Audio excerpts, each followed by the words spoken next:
study today, you guys. I really wasn't feeling up to coming forward with the Bible study today. I wanted to come forth and support some topics that I delivered yesterday on the fallen angels so that we can have a fuller understanding of what we're dealing with. So that we not only know ourselves and the animal kingdom and the planetary kingdom and all those things that reside under the sun, but we also understand these beings, the ambiguity of them and the rumors and all of the legends of old, and all these things can be really simplified when we really look at what the word says.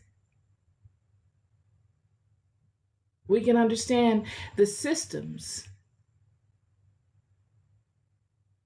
that support such things.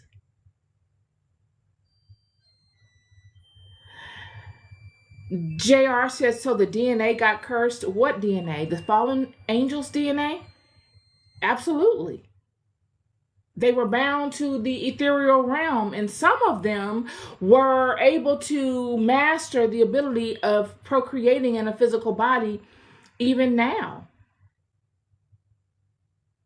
Even if you don't adhere to the philosophy of them being born into a physical body, then you must be able to adhere to the philosophy of them being spiritual beings. And if they are spiritual beings and they exist, they're conscious, they just don't have a body. They're formless. So they can take upon whatever avatar that aligns itself to that energy, knowingly or unknowingly. As long as you can meet that energy at its level, it can align to you.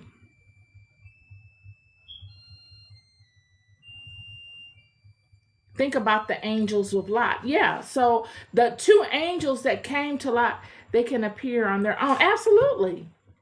But they're not just, the fallen angels don't just have that ability. That is in the angelic realm as a whole.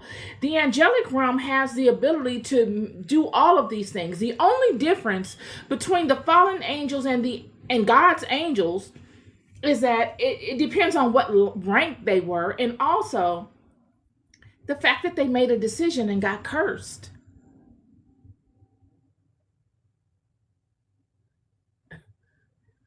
Their decision was not, it was evil in the sense that they transgressed God's commandment. They fell for the women.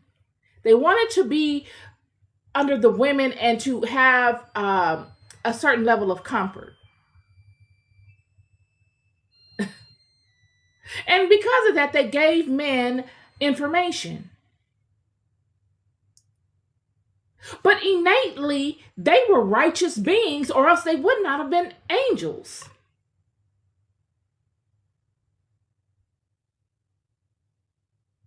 And this is what makes it such a curse, because the Apocrypha speaks to it and says that they were turned evil because God cursed them.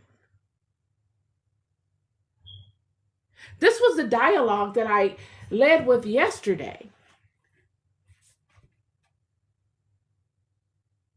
And why I use Nineveh as an example, because Nineveh is huge.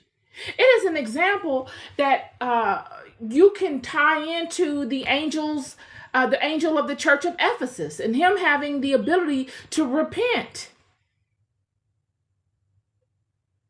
There was no closed door. It was, Jesus said, if you repent, I won't do such and such. But if you don't repent, I will. Well, Nineveh was the same, except for God didn't give them an option. Jonah came into Nineveh and said, this is going to happen. And if you don't like it, so what? Jonah thought he was going to make a name for himself by way of declaring such things. He was for sure that it was going to come to pass.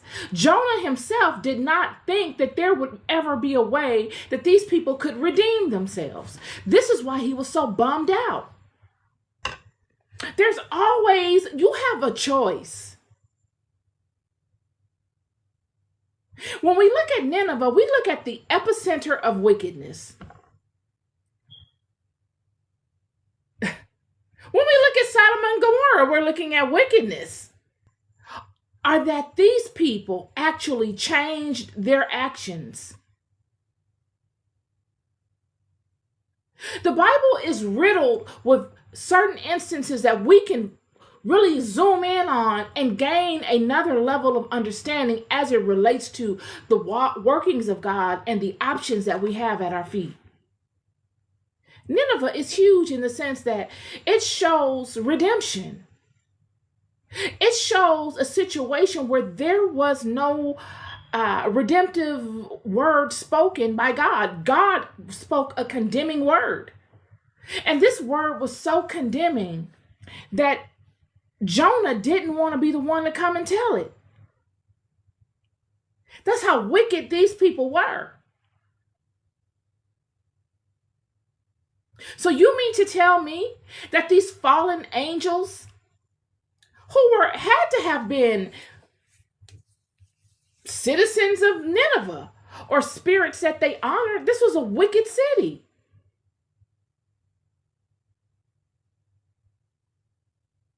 You mean to tell me that God will not honor a sincere act on their part?